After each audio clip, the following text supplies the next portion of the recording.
Mike. I'm okay. Besides, Okay. who would like to Who would- sabotage poet?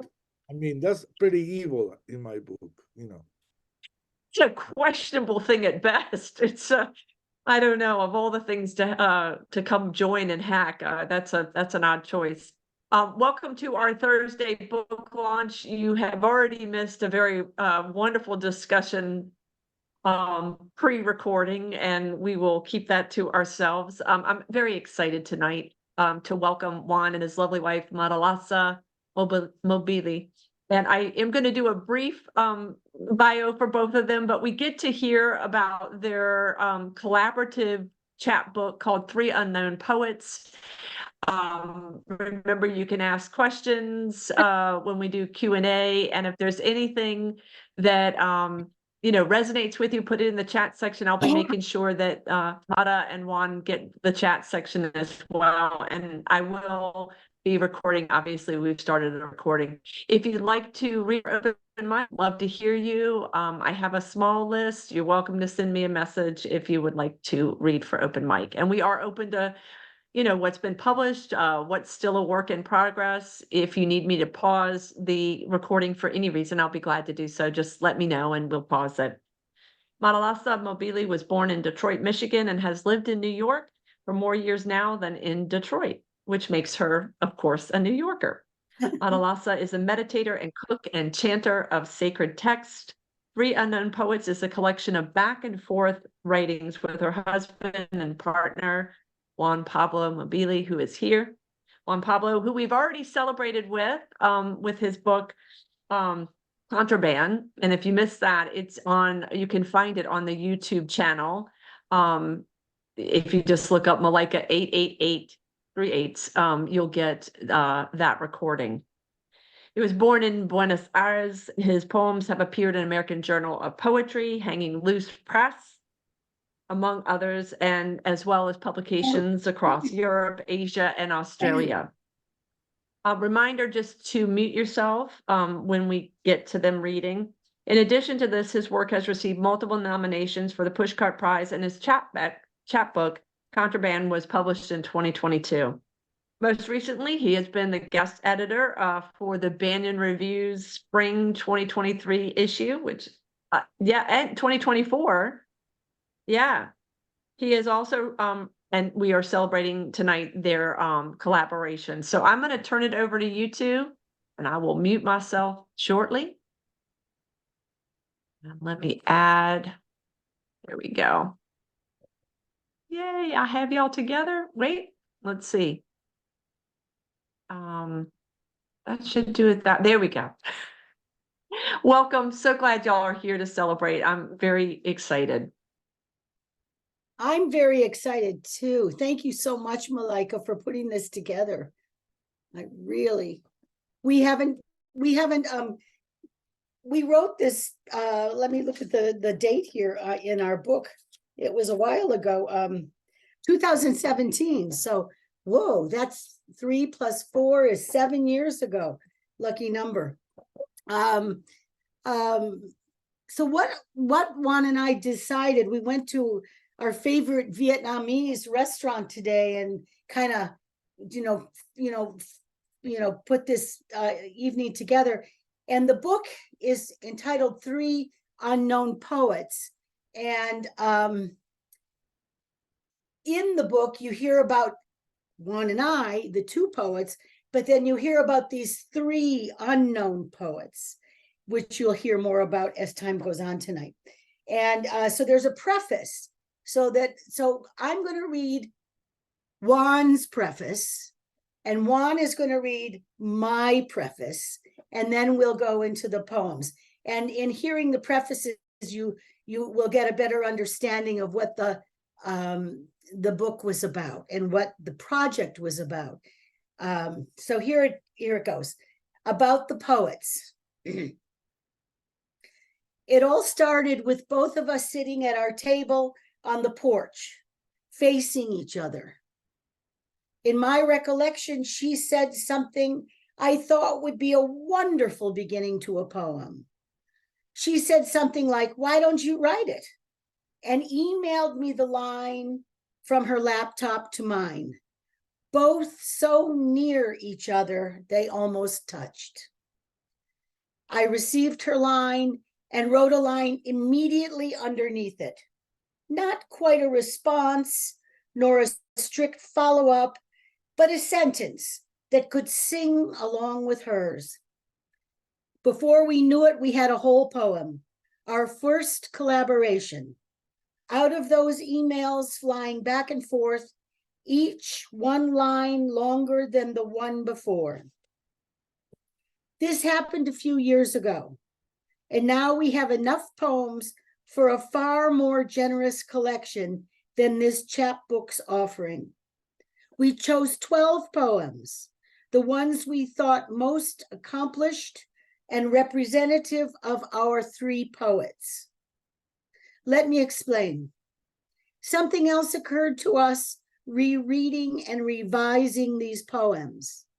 They clustered naturally.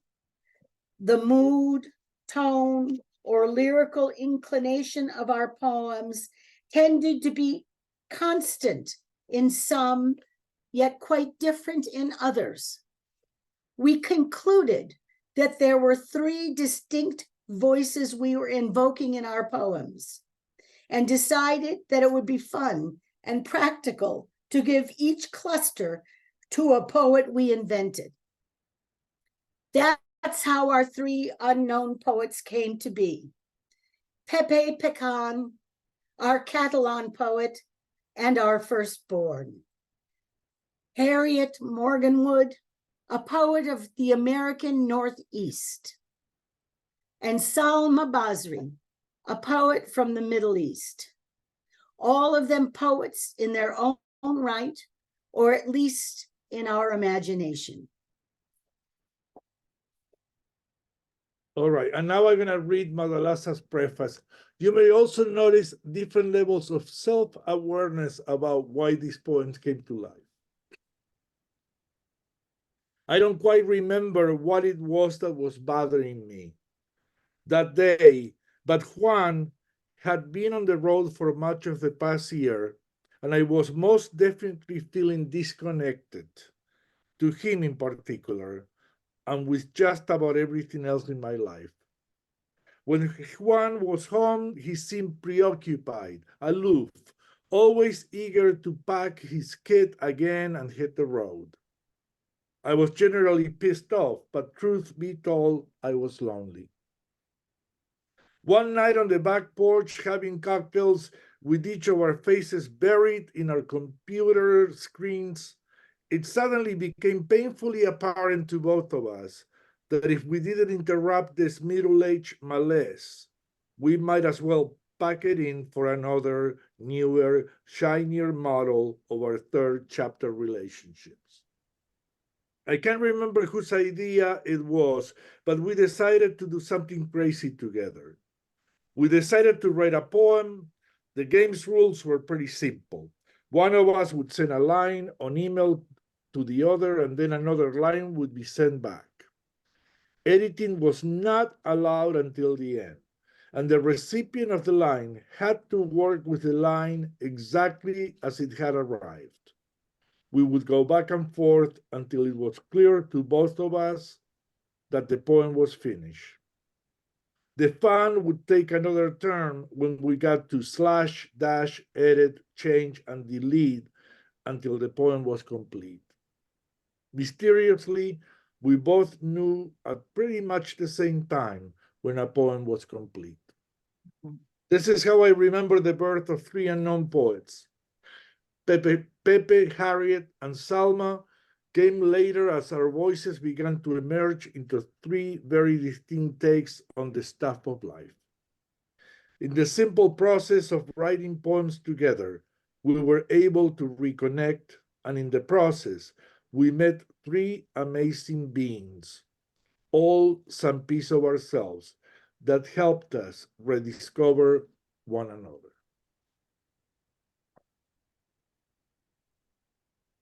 And now, what we're going to do is we're going to read the poems. It's 4 by each of them. Madalasa will read the first poem. then I'll read the next one, and then we'll go back and forth on the third.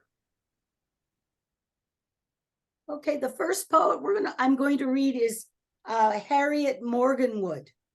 In my imagination, she teaches creative writing at Sarah Lawrence. And so here she is, Harriet Morganwood. The Sins of Our Father. At some point, the sins of our fathers don't matter anymore.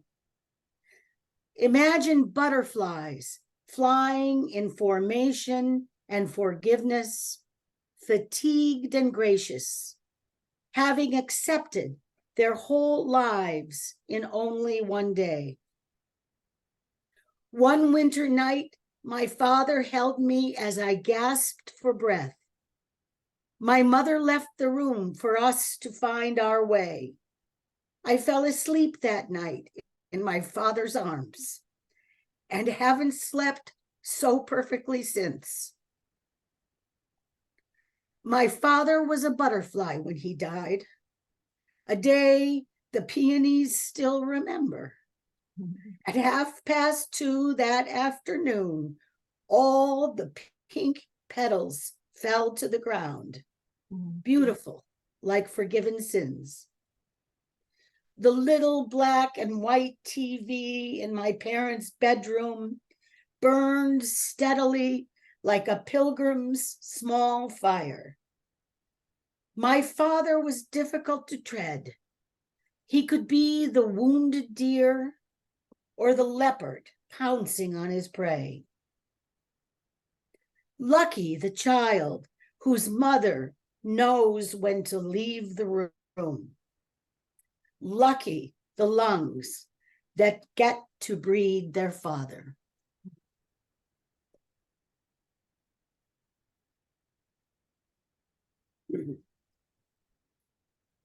This is called Sparrow Girl. And this is dedicated to our beautiful niece, Carla, who lives in Argentina. Sparrow Girl. She looks like a doll made of toothpicks. Her hair is a nest where she sits and watches the city. Her eyes stained with the coal of a number 2 pencil. Black circles born out of caves of grief, fire pits, and ice and snow. She's so fragile, you'd be afraid your angry words might break her. Dead doves and acrobats on ledges, they're telling us something. As Sparrow Girl plummets down toward the brightly lit avenue, as the gatherers gasp like Aztec children at a ritual, as vanilla is being sold in plastic jugs by the acrobats themselves. In the morning, she picks herself up from the pavement. She puts on her flat rubber shoes and heads out to work. I often think, you'd imagine someone stronger would be in charge of joy. Not somebody who could turn her shoulders into the armrests of tiny chairs. Yet Sparrow Girl makes every arrangement, books every event, picks up every tab, even as she hones her humor eye like daggers. Her silence, the sharp edge served on small white plates. A doll made of toothpicks, being good for the whole thing. Starving after another day of umbrellas and machines.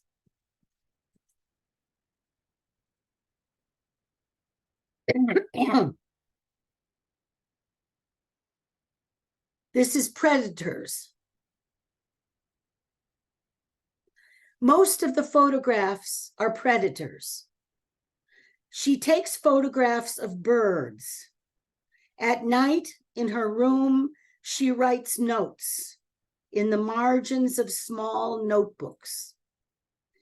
In all these years, she has never flown, preferring to nest in her studio. She admires the talons of an eagle, their decisiveness, so quiet on the edge of the cliff. The photographs are only in black and white, taken at dawn, bright, swooping in on the dark.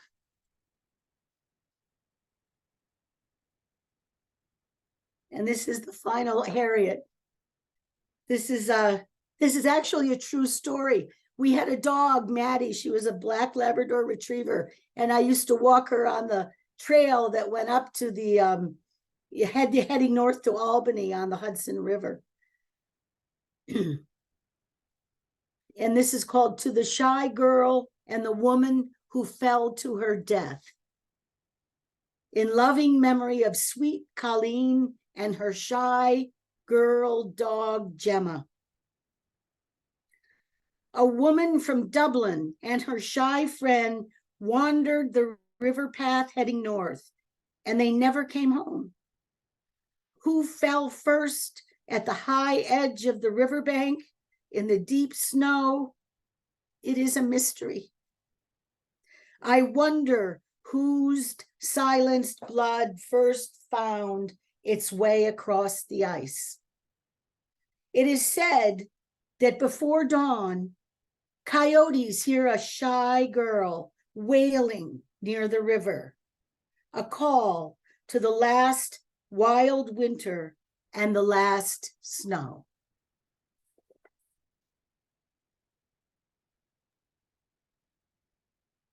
Okay, thank you, Madalasa. So now we're going to move to Pepe Pican. Pepe Pican is definitely from Catalonia. Sure. He writes while he eats jamón serrano and drinks some red wine. And like we said, it's a different tone. So I'm going to read the 4 by Pepe. The first one is called The King of Lavender. When I was a boy, I longed to be the king of lavender. I refused to follow the stone path. I wanted to be a good king, breathing steadily in spite of the troubles. God gives us graces and gives us difficult things. God gives us graces and gives us difficult longs. The kind of acrobatic artistry that is useful on snowy afternoons, when every snowflake and every breath takes their time to reach the ground. The trapeze artist is in midair. He gasps and extends his arms. For him, stone is death, and snowflakes gentler than lavender dust. Inhale deep, exhale gently. My lungs were the first to be consulted. They knew penury. They grew compassionate, while a kingdom of lavender flourished on the hill. When I was a boy, I knew I'd be the king of lavender. I refused to follow the stone path. I surrendered the hardness.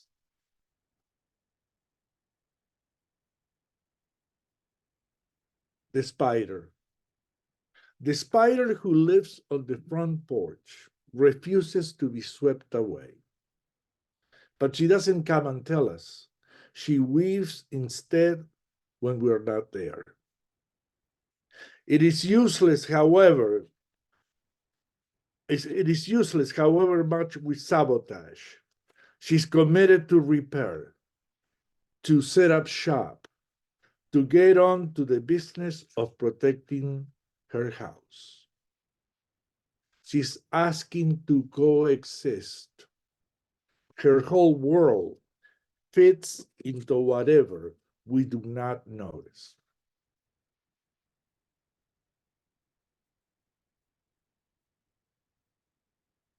Telltale signs. We keep our eyes on each other for telltale signs. Our ears close to the ground to hear how firm our feet are planted. Listening has become fervent and sacred. Our eyes drink from the wisdom of not talking. I could tell he was a poet by the way his eyes wander and the size of his waist. Day by day, poems arrive on paper napkins like flowers from the florist.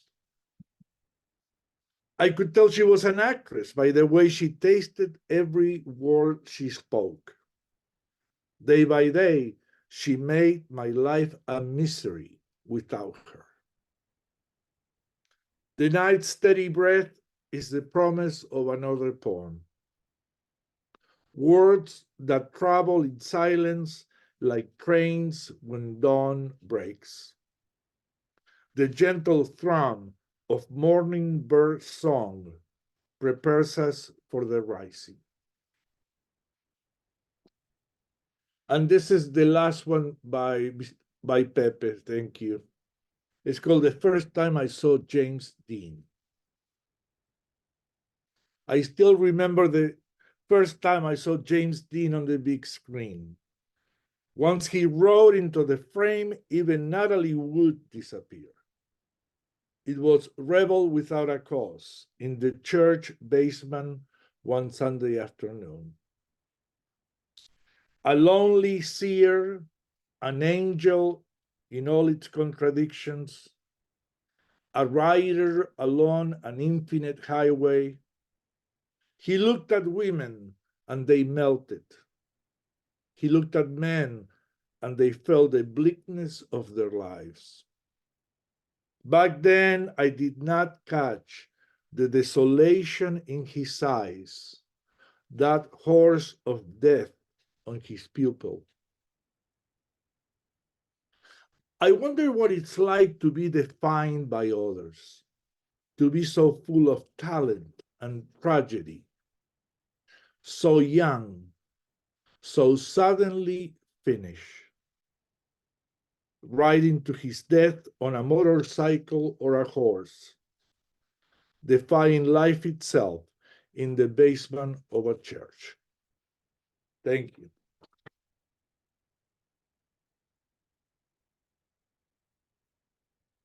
And now we will move to Miss Salma Basri, our Middle Eastern poet. And we'll go back and forth on this. So I'm gonna read one, then Madalasa and so on, and we'll read the four. So the first one by Salma is Questions for Superman. I'm standing in my garden and the poppies, bright red like your cape, giggle like grandmothers at a pharmacy waiting for their pills. Superman, is there a prescription to assuage the pain of a whole planet lost? Is there a medication for remembering without being devoured by regret? The silence you might hear must be brutal. Do you ever get a lump in your throat?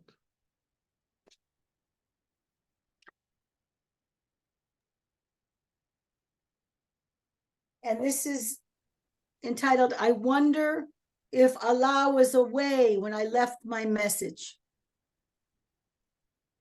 He may have missed me past the potter's wheel, across from the mosque, just a ways beyond the pond.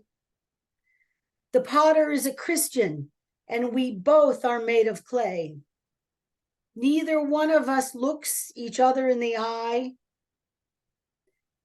Men who cannot look a woman in the eye leave behind a stink.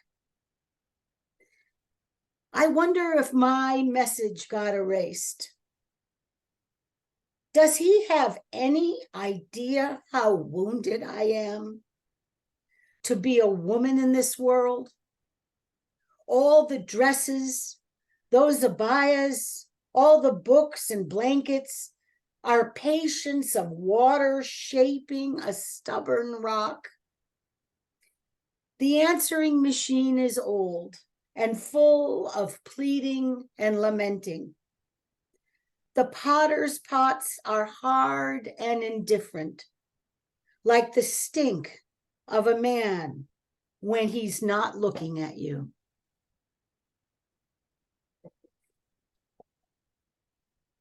Okay. Again, Salma Basri, the feel of a hand in a hand. As I passed the little Hasidic boy holding his father's hand, I could hear the sound of his teeth grinding. Tiny beavers building a dam behind his lips to prevent another flood of questions. The Talmud says, every blade of grass has its angel that bends over it and whispers, grow, grow. I thought this little boy a blade of grass, and I remember my own son's tiny hand in mine, the grinding teeth, a chorus of crickets, tender and relentless and worrisome. Some things are imprinted in the DNA. Some are only apparent to the heart.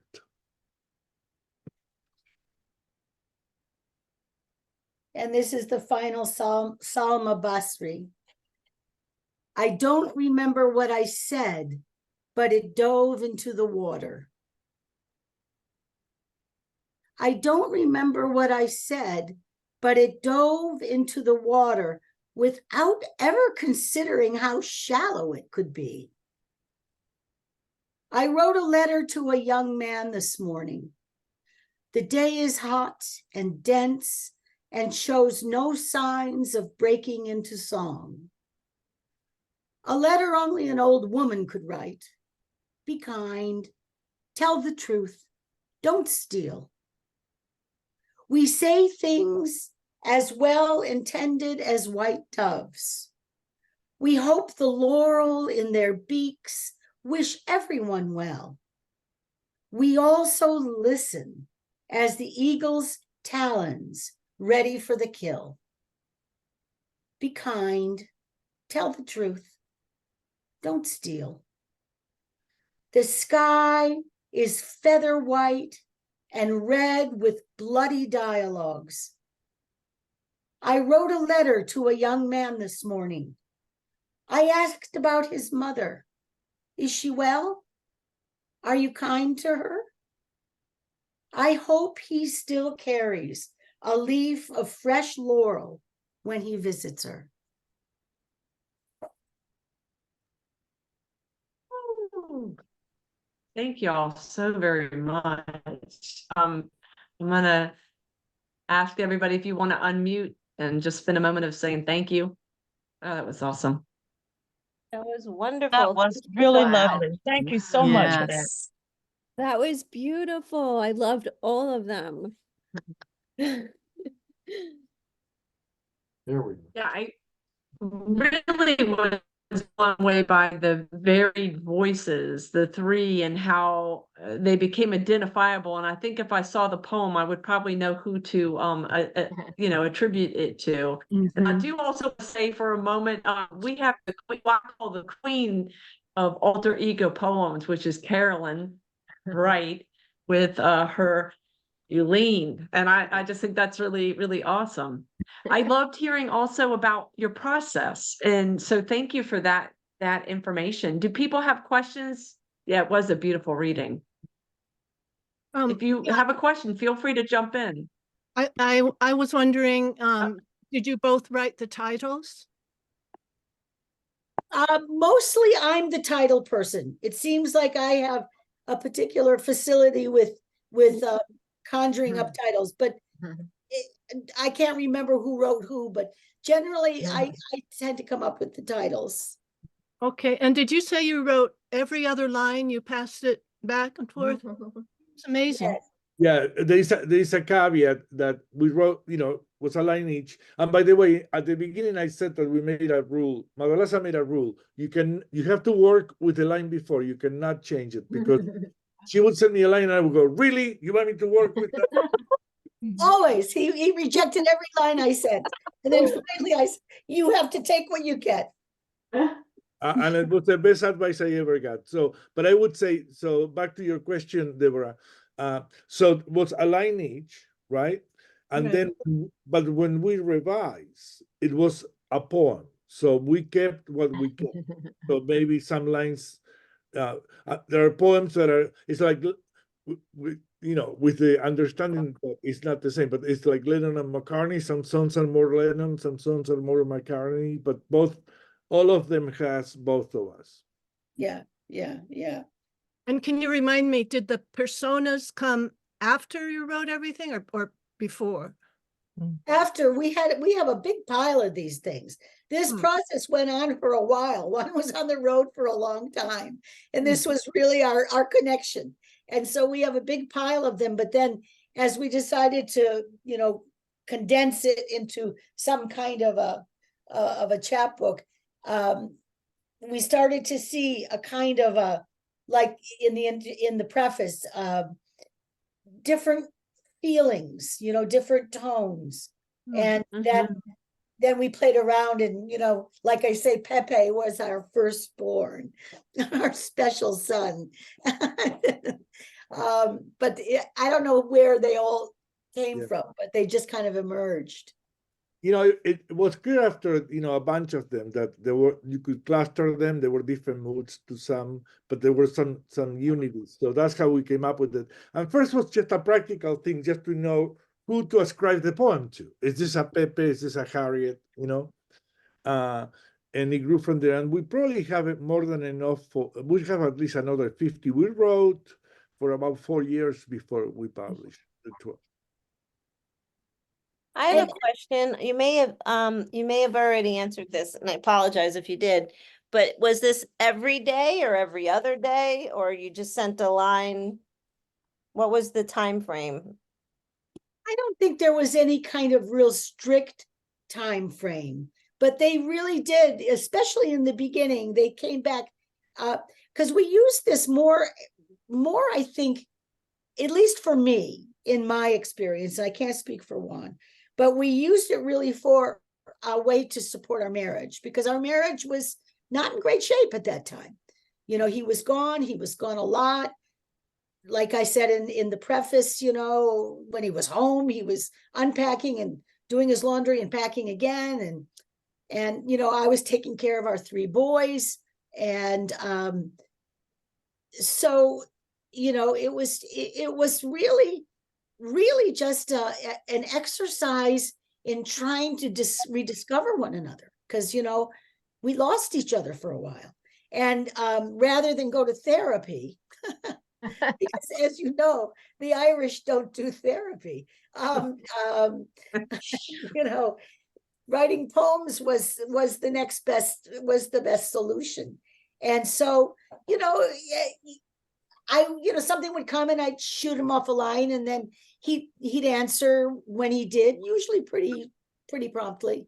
And that kind of just went on. And that was sort of what we talked about for a couple of years, was these poems. It's funny, the Irish don't do therapy, and the Argentinians have more therapists per capita than any country in the world. But I would say, most of that time, I was working primarily in the Middle East, so it would be gone for 1 to 2 weeks at a time.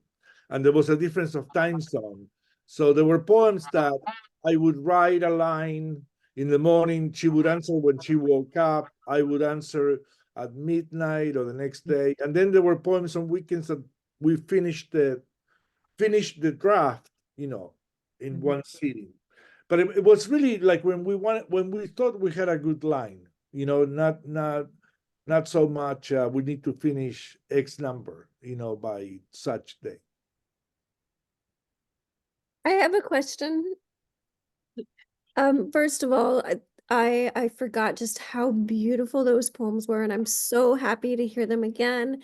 They're rich, lovely. Well, I have two questions. The first one is about your editing process. I'm so curious if it seemed like it was even with both of you kind of equally editing, or do you feel like between the two of you, is one of you like stronger at it, or did it depend on the poem? That was a real mysterious process for me because I don't think either of us were stronger or weaker in terms of that. And there was no like power issue, like Okay. somebody knew more about how to edit a line. It was a real, and I said it again in the preface, there was something very mysterious about it because it was very strict because Juan was very like, I can't write this. I said, look, if we're going to do this, you got to play by the rules. So I made him play by the rules. But when the editing came, it was sort of like, okay, you know, send me what you think and I'll check it out. And if I like it, great. And if I don't, no. And the same thing for Juan. So there wasn't that power dynamic in relationships that you oftentimes have. It was more a mysterious thing. And it was always we would arrive, because this could go on with a poem for weeks. We could go on for weeks with just one poem and change a word here, change, and then all of a sudden, I think this is done. And he'd say, Juan would say the same, and we go, yeah, it's done. If I remember correctly, by and large, we wouldn't start the next poem until one was finished. So it could be right. I would say, looking back, of course, not in the moment. If writing them was an exercise on reconnecting, revising was a test of our trust on each other. I love that. I like that. Yeah. And I would say ultimately, who made the final decision, whoever seemed more passionate or convinced of something, the other one trusted. Wow.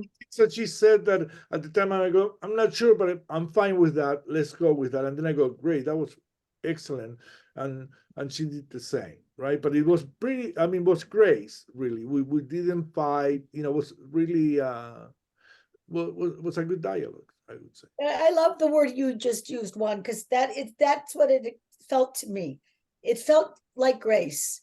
It felt like we were blessed with grace, because we were in a very hot spot when we started this, and it could have gone many other ways, and it felt like that just the grace of language blessed us, and we were able to restore ourselves to one another. That's beautiful. I like that. I want to point out that Stephen and Susie both have questions, so jump in, Stephen and Susie. Well, Juan, you answered one of my questions, that you did work on one poem at a time. But my other question was, and you may have said this earlier in your preface, when did you begin to attribute the poems to different poets? I would say it was after writing a number of them, because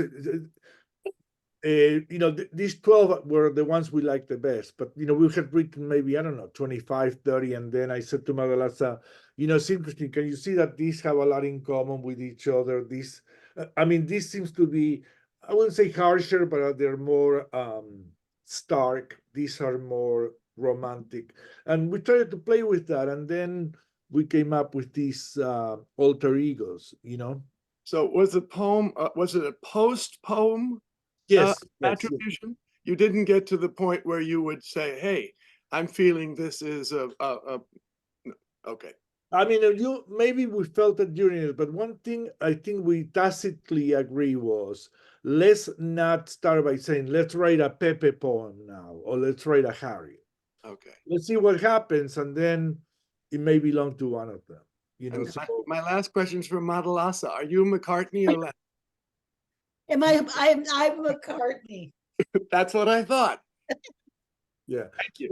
So that means I die young, okay? No.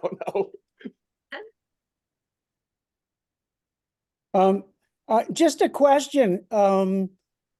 Did you ever, once you had the names of the poets, did you ever feel like their voice as you were writing a poem, or it all came after?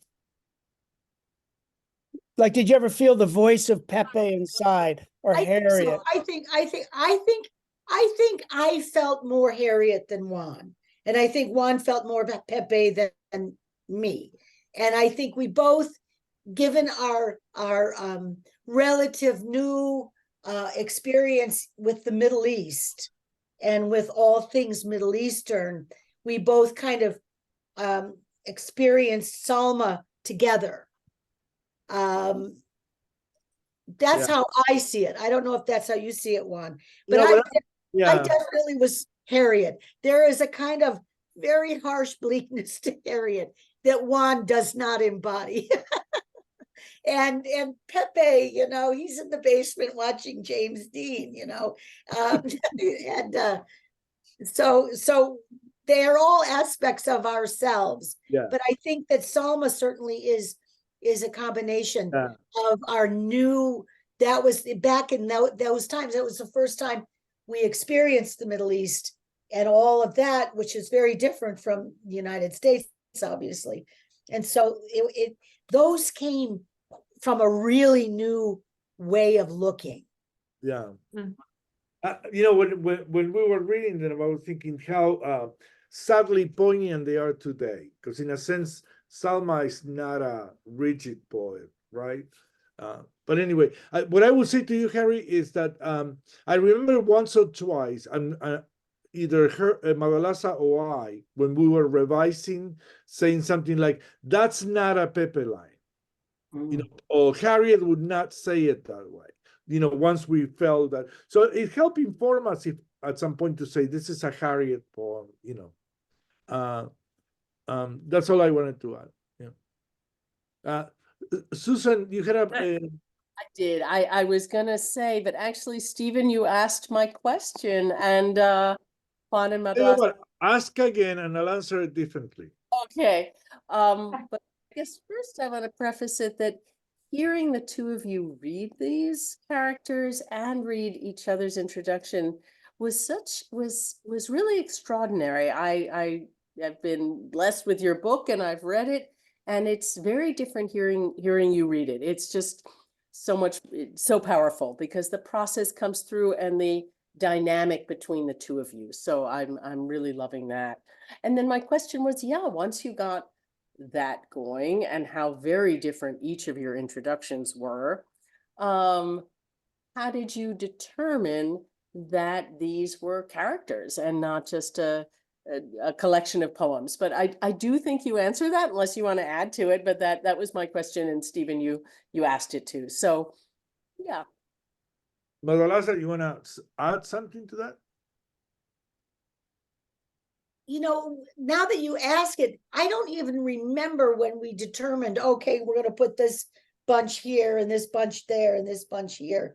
I don't know. I think that perhaps the determination of the different poets came when we started to actually think about this in a bigger way, rather than just something to do back and forth, you know, online together, something unique to do in our relationship, you know, because we never set forth to say, oh, let's write a book together or anything.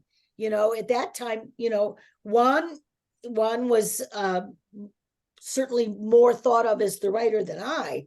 And so it was never a question of, it was really, in the beginning, it was just a way to, like, you know, we've said, to reconnect through language. And then it became, oh, you know what, this could be something. And what is this something? Well, okay, so let's look at this something. And this something started to kind of, you know, we have 3 kids. So it's interesting, the whole 3 idea.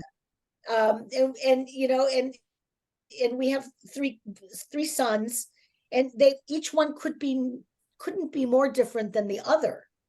And so there was that kind of background we already had, which was that we created together 3 beings, and they were very different, and we loved them all,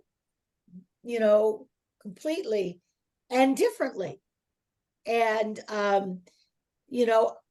for instance, I don't feel a lot of warm and fuzzy for Harriet, and I think Pepe's funny, so I want to go out and have a drink with Pepe, and Salma, well, she's another story altogether. I mean, she's somebody that takes me to the hard place. And so, and that's how our kids are. And so as we started to look at all of this writing, it kind of naturally fell into 3 different piles. Mhm. I have loved the discussion and hearing more about the process. I want to thank everybody who asked the questions, and thank you two for responding so thoughtfully, and I just love the whole idea. It was an extraordinary experience. Somebody just said, yeah, I loved it. Thank you so very much, from Rebecca.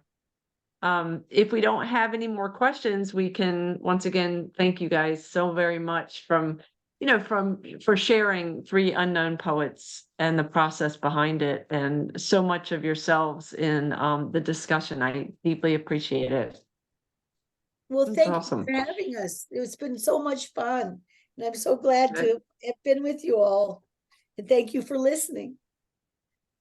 It's a great group. I have open mic. If I missed you for some reason, just send me a message. But Shamala, you are up first. If you don't mind, I want to say something before that. If anybody would be interested in a copy of the book, just let Malaika know, and then we'll figure something out. Yep, I'll connect, and I'm going to put my email address in the chat section, and you can just reach out to me, and I will facilitate that. Thank you. We were just talking about that. That's perfect timing, Juan. It's like you knew. Awesome. Should I go? Yes. Yeah. I'm gonna Well, do it. There you go. thank you, Juan Madalasa, for a beautiful reading. This is an incredible community. So a lot of you will know that Karen Stewart posts these pictures every few mornings of her writing room, right? And you've seen them, and it's an interesting space. So this is sort of an ekphrastic. Karen's writing room photos. It is a window to heaven, waiting room and classroom of the way, grace-filled of morning light in a morning world, as deep as wandering deer from autumn woods, for a heart mountain-rooted, tree-strong, rooted as towering holly, cedar, oak, pine, hickory, beech, elm, sycamore, maple, poplar, golden, light peeping through leaves and shadow of illness, grief, embraced, released, healed by love, acceptance, gentle naughtiness, humor as delicate as birds' wings fluttering by mullioned windows, to peep at waiting table set for daily creation, sustained by wisp of steam from cup of dreaming tea, awareness shaped and penned by daily faith, waiting for words, then speaking. Enough. This is enough. All is blessed and content. Seasons come and go like drifting leaves, but always, come morning, comes the light. So thank you, Love Karen, that. for Oh, that's sharing that so space. awesome. Oh, that is so awesome, Shamala. And you know what's so funny? I think several of us put in the gentle naughtiness, Karen. We all write poems, love poems to Karen. Oh, Shamala, Christy, that I'm coming to you. It's awesome. Mm. Can you That's hear me? good, Karen. We've got Karen almost blushing, I think. That's beautiful. Yes, we can hear you. Okay, so I'm going to say I've never done this before. This is a half-finished poem. I haven't made it to the turn, but I did this in a workshop. And I promise this is not a generic angry Valentine's Day poem. This is just where I'm going until I get to where I need to be. The prompt was my favorite part, and you had to finish the sentence. So this is my favorite part of your betrayal. Saddled up next to me at a bar on Valentine's Day. He took me for long gone and a reprieve in the same breath. I sucked the icy head off a beer and listened while he unfolded your storied intentions like the napkin I had been poeming. Thank you, everybody. Thank you. Wow, Christy. Did not see that coming when you started the sentence. Yep. Newborn. Thank you. Donna, I'm coming to you. Yeah, Donna. I've got one. There you go. Can you hear me? Yes, ma'am. I've got one about Easter. This was published in the Bluestone Review up in Virginia. Down in my heart, and I won't sing as well as Regina, so forgive that. Easter Sundays at Trinity Methodist, the children sang, I've got the joy, joy, joy, joy down in my heart, believing every tomorrow ends in resurrection. Not yet aware of abiding sadness, those glory voices sang loud on that church stage with the confidence of trombones and lilies. A junior choir, not yet familiar with grief, their eyes blinded only by lights and black curtains.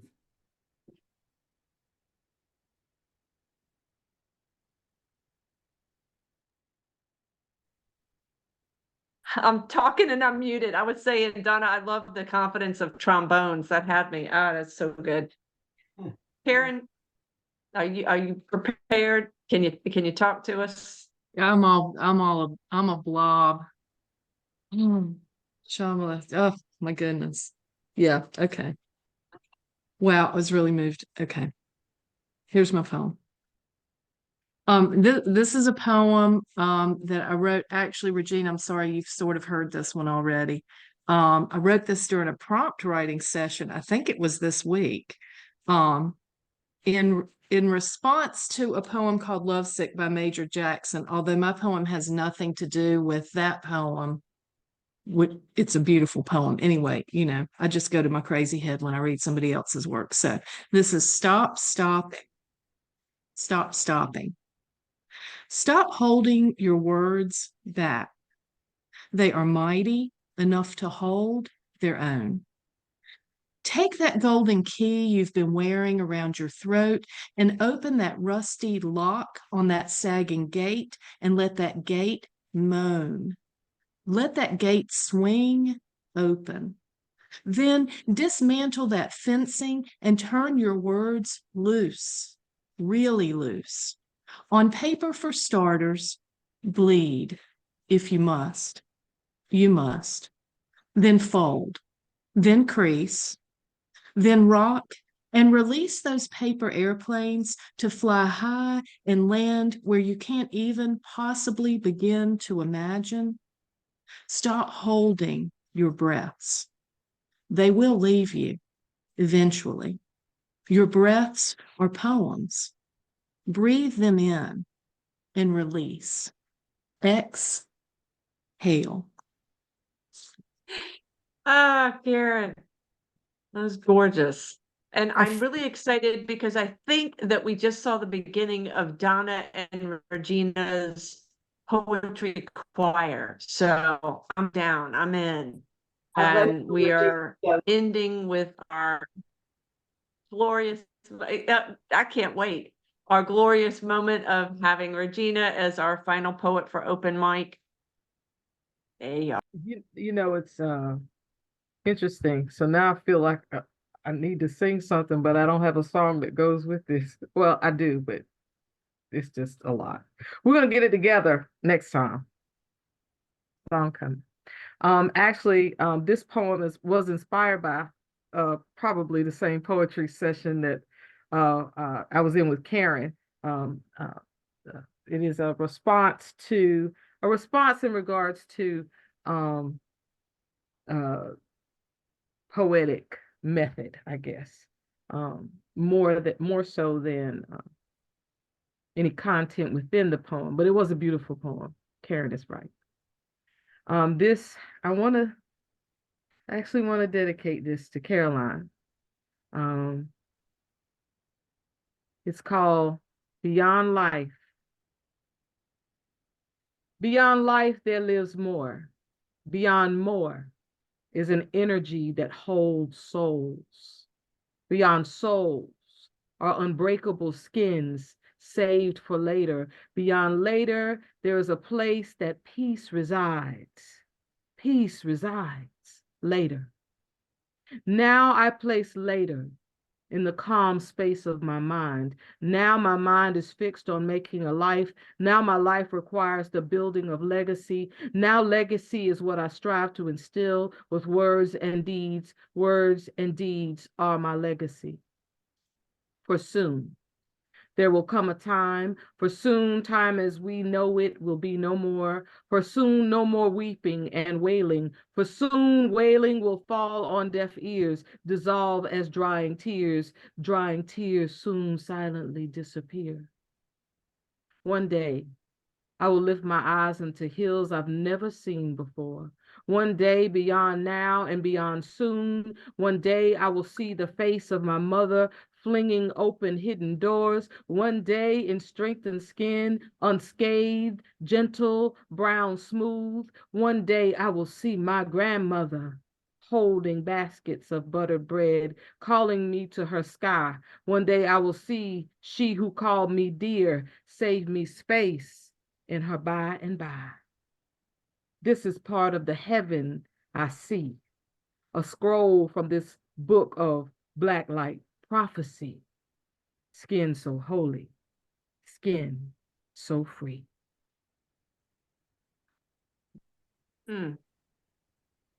I had the sense that this whole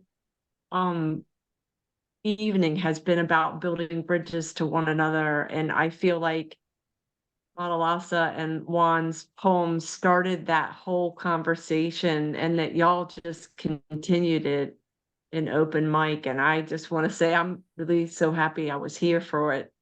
Thank y'all. It was good to be in your company. Thank you, Malika. I don't want the y'all to space. miss the chat section, so glance at it. Thank you, My Malika. pleasure and my honor. Thank you. Carolyn, so good to see you. Thank you so much. Just I don't think I could read today because I would just be crying, but I really appreciate your understanding. And Regina, thank you for reading that. You're welcome. You're And welcome. I was good. Juan and Madalasa, thank you for being an inspiration. Thank you, Carolyn. Thank you, Carolyn. I haven't been sad like this for a while, but it touches me right now. So thank you very much. Almost didn't read, but I knew that. Glad you were here. It's so good to see you. Be well, everybody. Thank you very much for Thank you all. bringing yourselves Thank here. you. Thank you all.